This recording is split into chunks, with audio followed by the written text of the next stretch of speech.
Good morning, everyone. My name is Parashar. I'm the product manager for Codey, and we have Mike from Gitlab with me as well. Today, we'll be talking about Vertex AI's Codey APIs. We have a full-packed agenda today, so hoping to also interact with you at the end of the session. I'll be covering these topics, and the most important one will be the demo. Hopefully, it excites you and encourages you to try the APIs immediately.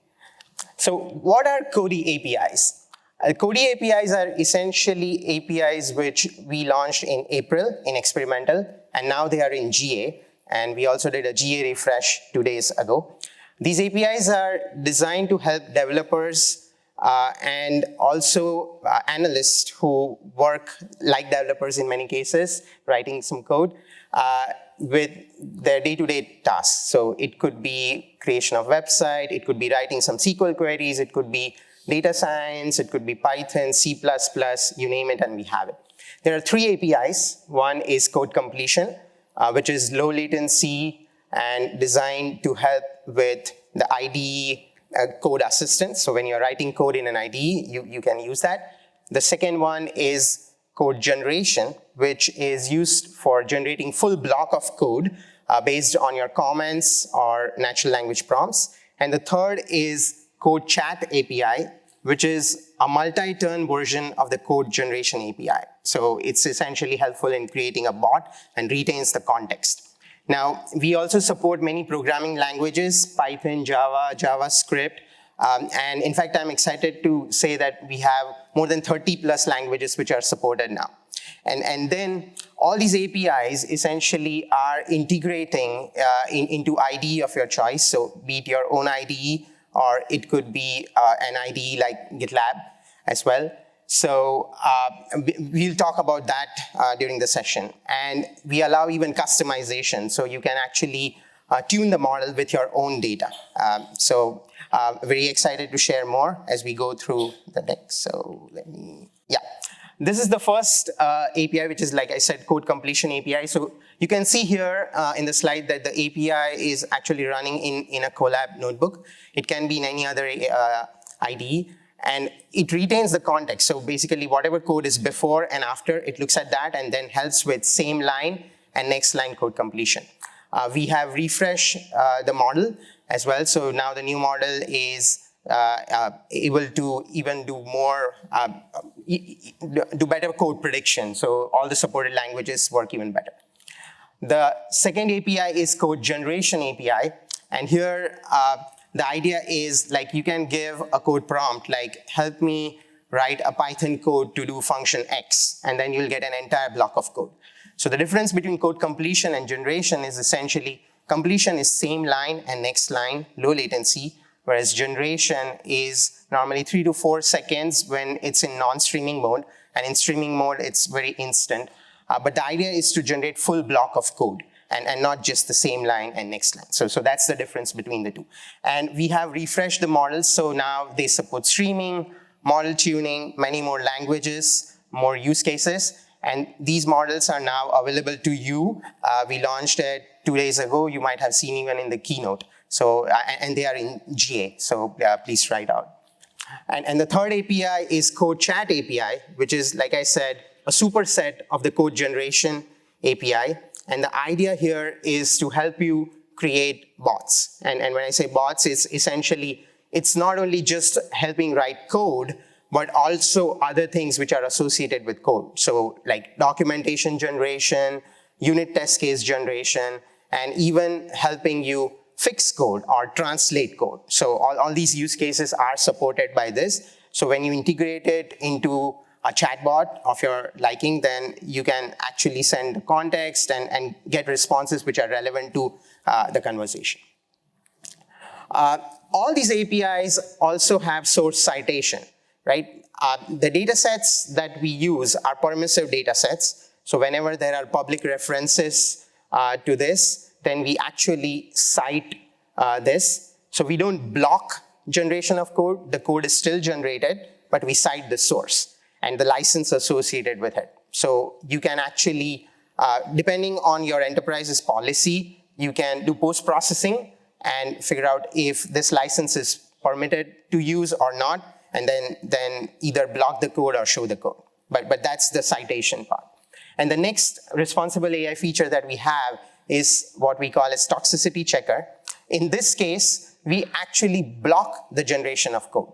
So unlike source citation, where we generate the code and cite the references, when it comes to toxicity checker, we actually block the code. So in this example, I'm not sure if the folks at the back can see, but I'm trying to generate code to generate curse words. And the response is like, no, I'm not allowed to do that. So these are models which are running in parallel. So there is essentially the model which is doing code completion, generation, code chat, and then there is a source citation model, and then there is also the toxicity checker, okay? And then all these models are accessible from Model Garden as well. So just search for Codey and you'll see all 3 models with all the details on how to use it, including all the documentation links and everything. So it's there as part of our foundation models in Model Garden. Now, what about use cases, right? So you might ask, like, which API is useful for a particular use case? So we expanded the number of use cases that we support with our model refresh. So depending on the use case, you have to pick and choose the endpoint. So code completion, like I said, is code gecko, and essentially it's low latency, same line, next line code completion. But we have the Bison family of models, which are larger models, and then it's basically for code generation, you would use code Bison, and then for code chat, where it's multi-turn, you would use code chat Bison. And both these APIs are capable of not only handling code generation, but also other cases which are part of the software development lifecycle, right? So you can do the documentation, you can also generate unit test cases, you can translate code, have the API even explain the code to you, right? And you'll see some of these things in the demo as well. The languages, like I said, we expanded the number of languages that we support with our latest model refresh. If you had asked me this question like last week, I would say we support around 14 to 15 languages, but not anymore. We support more than 30 languages now, and many of these languages are very new. In fact, I can't understand many of these languages, but yeah, the model can. So feel free to try it out. And in some cases, you can actually even do translation. So you can translate from one language to another as well, okay? When I say the improvements, we see 10 to 25% improvements across these languages, and we'll continue to, so that's as compared to the V1. So V1, which was there until last week, as compared to V1, the latest models, so the way you would access it is code Bison at latest, or just write code Bison to call the API.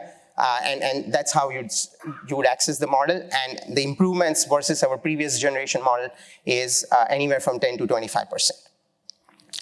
I'm also excited to launch adapter tuning support for code models. And I assume you would have seen some of the sessions talk about adapter tuning.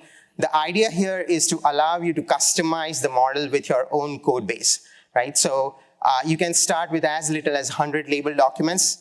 This is supervised fine-tuning, so you do have to provide label documents, and it's in the form of input-output pairs, right? So essentially, the prompt is, help me write a Python function to do X, and then the response also is you have to provide in your training data set. But you can get started with as little as 100, and the training time is normally, at least the ones which I tried, it's anywhere from 3 to 4 hours, but it depends on how big the data set is. So it's very fast as compared to weeks, which you would take if you were to do full fine tuning, right? So not only is it faster, it's quicker to get started, but it's also cheaper to host. So when you use adapter tuning, you are just paying for the training. You don't have to pay anything additional for the inference. The inference price is the same as you would pay if you were to do prediction on the base API. We don't charge extra if you use a custom endpoint by using adapter tuning, okay? And then the most important thing which resonates with a lot of customers I talk to is the ability to own your own data. So whatever data set is used to customize the model, it doesn't come to Google. Like, we do not use it to improve our base model. It stays in your GCP project, so you have control over it. And whenever you are calling the endpoint, which is customized, again, it's used only during that request response. So otherwise, like, we at Google don't see what data set you have used for training and things like that. So it resonates a lot with enterprises who actually cannot share their data for improving the base models. On the other side, if you have data sets which you want to contribute to us, then we work directly with the customers. There are agreements in place, and then it goes into the base model, but not if you use adaptive tuning, okay? And then, like I said, there are many use cases which are possible. So some of the customers I work with are using adaptive tuning to use their own libraries. And in some cases, they are also using it to improve the performance of the base model, right? Because I'm seeing anywhere from an uptick from 5 to 10% when you just provide 100 samples with adaptive tuning. And this is all in the UI, so you don't have to go to a Python notebook to actually train the model, but you can use the UI, upload your data set, just do the clicks like what I'm saying, and then you will see the entire Vertex AI pipeline, which is actually training the model, and then from there the test is available. I have to use the mouse at this stage. Yeah. And then the final, last but not the least, the most exciting feature that we also launched is text to SQL. Now this is a capability on top of our code generation or code bison endpoint.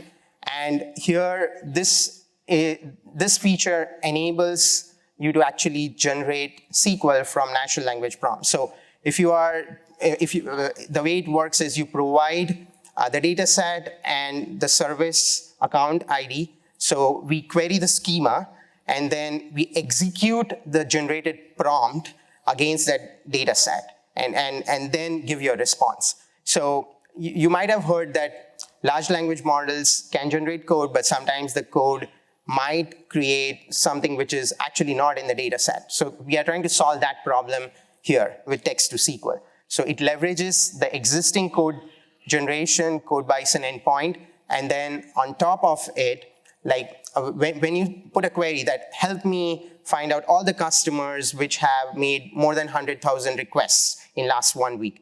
So then that's the natural language prompt you would provide. Alongside that, you will provide all your tables as part of the data set and the service account number.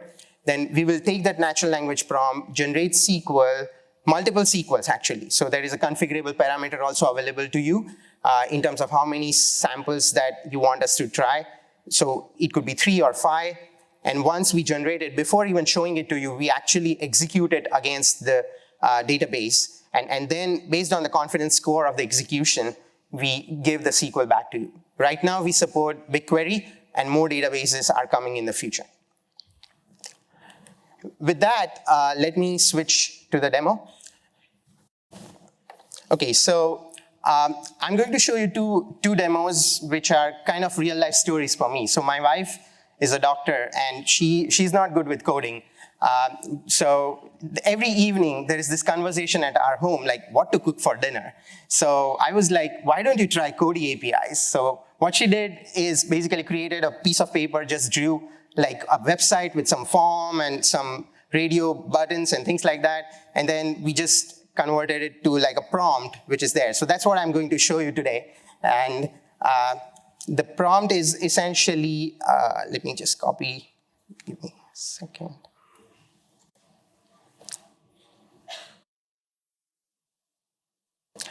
The prompt is basically to create a website which, based on the ingredients which I provide and the time of the day, then it suggests what recipes to cook, right? So that's the idea behind it. So I'm just going to give this prompt, and pink is our favorite color, so we also have a pink background. Hopefully it all goes through.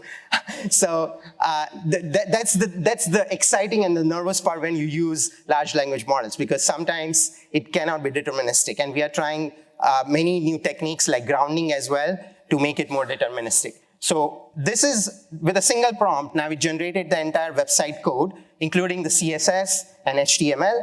Not only that, it also cited the sources. So now you can see when you're using this code, you have clarity in terms of what are the references for this code, right?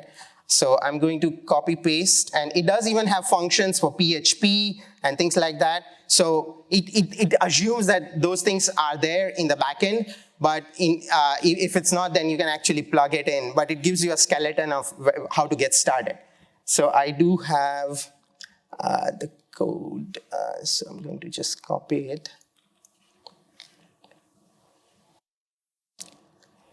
And there is PHP and everything in there.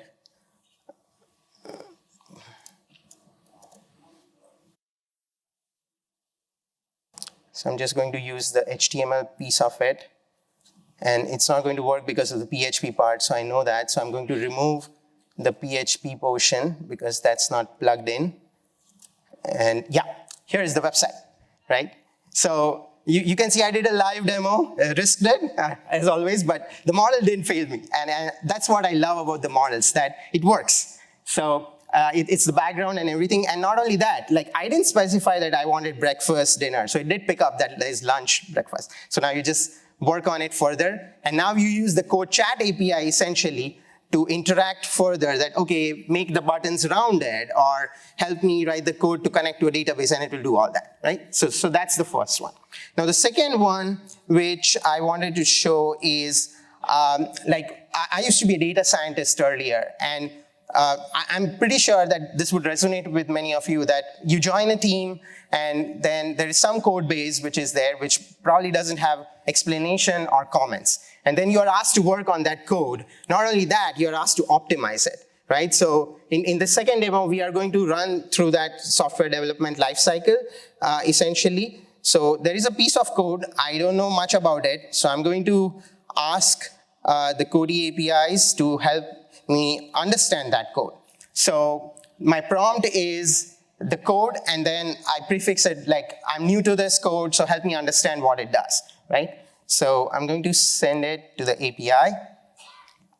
And while it does that, anyone wants to guess what this code is doing? It's sorting, basically. So the API figured out, okay, there was nothing in the code which says it's sorting in terms of like insertion sort or something like that. But it figured out that, okay, this is insertion sort. Not only that, if you see here that it actually explains everything that it does.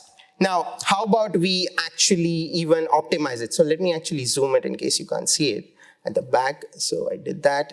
And so my next question is basically how to make it faster, right? Because for people who have used insertion sort, you would know that probably this code is not very optimal.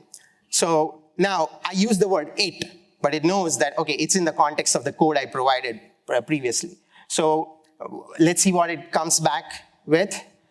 Yeah, so now you can see that it came back with suggestions. So things like using, let me just quickly help you this. So there's binary search part which is there, and then it also suggests multi-threaded implementation. So not only is it optimizing the code, but it's also suggesting, like in terms of the execution pipeline, when you do that, what else could be done, right? So I showed you code explanation of a code which didn't have comments, and then I showed you how to optimize that code, and even probably. So you can keep going, like you can actually ask this to not only add unit test cases, add more comments, even change variable names. So when you plug it into your CI/CD workflows or things like that, then essentially whenever a developer submits some code, you can call the API to add comments, unit test cases, documentation to it, and have a proper workflow where you know that whatever code is being submitted is going to execute and it's ready for your staging, right? Now let's run this code. So I have already copied it here. So the first part of the code is basically what I provided, right, without the comments. So I'm going to run it, and then the time it took is 0.0008, so seconds. And then I'm going to run the second code where it has optimized it by adding binary search to it. And then let's see how much it takes. So it's 0.0001, so it's 8 times faster. In my own tests, I have actually seen that it can be even 15 times faster. But this is just one example that, I'm not an expert with insertion sorting, but just by using the APIs, I'm able to not only understand the code, what it is doing, but also optimize it. And I have tried even conversations where it can simulate two developers discussing design. So you can say, okay, what are the pros and cons of each? And then it will actually do some kind of a role play as well. So you can do a lot of stuff with the APIs by using the right prompts. Okay? And then there is also vulnerability scanning, which can be used. So the APIs are very powerful, and the underlying models with the new refresh, now I'm very confident that it's like in the world-class category now. With this, can we go back to the slides, please? Okay. Where's the clicker? Now, let me introduce Mike, and this is one of the most exciting part of the session. So we are going to have a Q&A on the Codey APIs, the state of the world, especially with this in the software development lifecycle, and also how Gitlab uses it. You want to introduce yourself and get started? Yeah, absolutely. Hi, everybody. I'm Mike Flouton. I'm VP of Products at Gitlab. Super excited to be here today to talk about what we're doing. Cool. Thank you. So my first question is, what is the biggest opportunity for generative AI in terms of the impact it can have on GitLab's customers? Yeah, so maybe a little background on GitLab to set some context. So our vision is to be an all-ops platform where everybody can contribute. And so kind of our current stage of evolution is we're a DevSecOps platform. So a single kind of application for all those constituents to collaborate, share information, and ultimately build software and deliver experiences. So you kind of think about what that means. You have a lot of different constituencies on the same platform. So you have product managers, you have engineers, obviously, you have SREs, you have platform engineers, you have security folks, compliance folks, legal folks, all collaborating and communicating together. So kind of having a single data model, having a single workflow engine, access permissions, it's a big win in and of itself. But we think there's a much bigger opportunity there to facilitate better communication, because if you think about those constituencies, they're all coming from different backgrounds. So everybody kind of has their own strengths, their own way of viewing the world, their own way of communicating. And so sometimes it takes some work to kind of frame things in terms that somebody else can understand. So as product managers, like my team lives this every day, we kind of talk with engineers. We'll never be as deep technically as our best engineers, but we need to be able to get deep enough into the weeds to have an intelligent conversation about trade-offs of an implementation decision, for example. So we see AI as transformative, and that pun is intended. Thank you, Google, for inventing transformers. But we really see it as transformative in facilitating a lot of that communication, because it can reframe things in terms that somebody can understand. So I can't even tell you how many times I'm asked to weigh in on an issue, and I open it up in GitLab. It's 3 years old. There's 100 comments on it, and I say, you know what, I really need to clear my calendar today in order to get up to speed on this particular issue. So imagine a world where I can just click a button, say, summarize this issue, explain it to me in context that I can understand, and that's a huge productivity win. And it gets me to that conversation with the engineering manager much faster. And you kind of, all those constituents I enumerated, if you do the math on how many different pairings and kind of translation communications, it's just a huge win for productivity. And so I think when we look at AI, we really kind of have 3 guiding principles. Number 1, it needs to facilitate and enhance every step of the SDLC. So it can't just be about generating more code, because if you generate 10 times more code, but you don't introduce efficiencies later downstream, you're going to break your CD, you're going to have too many MRs to review, and it's just really not going to be overall net productivity benefit. So AI throughout the SDLC, privacy and security is super important to our customers. We've just heard that loud and clear since the beginning, and that's why we're so excited to be working with Google. They view privacy and security in the same way we do. And finally, best in class. So I talked about having AI enhance multiple parts of the SDLC. When you talk about all these different use cases, different foundation models will be better for different use cases. So we want to be able to have the ability to kind of pick and choose the right model to explain a vulnerability, the right model to summarize an issue, the right model to suggest a reviewer for an MR in order to give our customers the best experience. That's great. That's great. And I know we have partnered for quite a long time, and the customers, I believe, are also very appreciative of the new features. So my next question is, there are folks who are developers and will use the APIs and also benefit from it. But what about the folks who have not been introduced to coding? What do you think, like, how can these generative AI models, especially the code-related models, bring those folks who have been excluded from software development into the mainstream? Yeah, I mean, it's just a tremendous opportunity to shorten the learning curve and I think level the playing field. By the way, I'd love to steal your prompt for the recipe generator. That's going to be super helpful in my household. I think, a few things I'd say there. Number one, being able to provide kind of a pair programming experience to somebody who might be new to the field, learning it on their own in their free time or even on the job, I think is super helpful. People learn well by doing as opposed to kind of the abstract. So being able to generate kind of reference code is helpful, but also as I'm kind of making my way through it and learning the basics, just seeing the suggestions that AI can make and having somebody kind of look over the shoulder virtually, I think is super helpful to kind of accelerate that learning in context.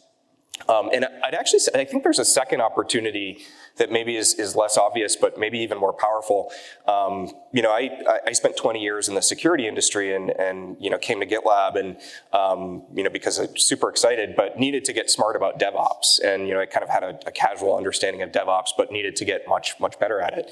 And I have to tell you that large language models actually were super helpful in that process. Mm-hmm. I think for a few reasons. Number one, LLMs are really good at putting things into context that people can understand. So you can say, hey, look, can you explain Kubernetes to somebody who's an expert on security incident response? It might be, wow, okay, what's the connection there? LLMs are really good at it. They can just kind of give examples that you can understand. And I think that can shorten the learning curve and be really helpful. And the other nice thing is there's no judgment. Maybe the AI overlords are secretly judging us, but I didn't feel any judgment.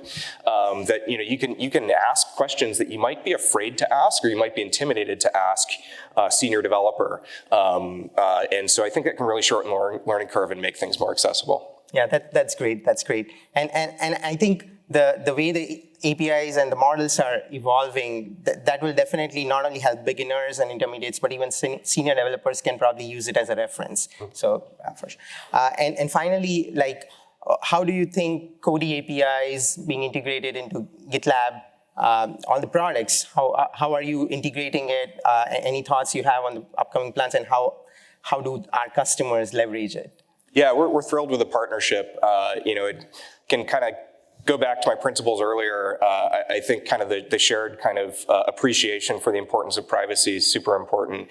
From an actual implementation perspective, we've got 13 AI use cases live on GitLab today across the SDLC. There's probably two that I think are particularly relevant for today's discussion.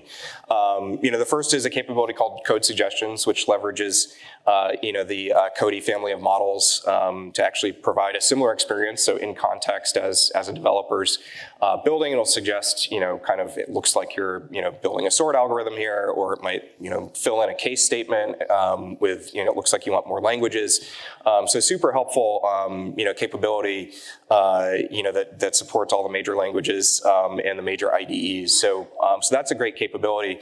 The one that I'm even more excited about, I mentioned, having come from security for 20 years, is a capability called Explain This Vulnerability, which, by the way, we're committed to transparency. All the foundation models that we use are in our documentation, which is available to the public. So we're leveraging Codey there as well. And I love this one because I think the challenge with the security industry that frustrated me for 20 years was we were trying to do things top down, where I was trying to say, implement these controls, and you'd have a disconnect sometimes between the AppSec folks and your engineers. And I think where explaining this vulnerability is so powerful is it bridges that disconnect. And I've been in these conversations; they can be painful, where you train your engineers as best you can, but they'll never be security experts. And in the same way, your application security experts need to kind of have familiarity with writing applications. Some of them are former engineers, but they're not as deep in terms of the building side. So you have this kind of tension there. So what Explain This Vulnerability can do is actually just in context, in plain English, it can tell an engineer, hey, here's what this vulnerability means. Here's why you should care about it. Here's how it can be exploited in the wild. And it just facilitates those conversations and makes them much easier to have and much smoother. So I think that's been a huge win, for our customers, and we're super excited about continuing to build out that roadmap. That's great. That's great. Thank you very much for the partnership as well. Absolutely. Okay. Thank you. Thank you, everyone.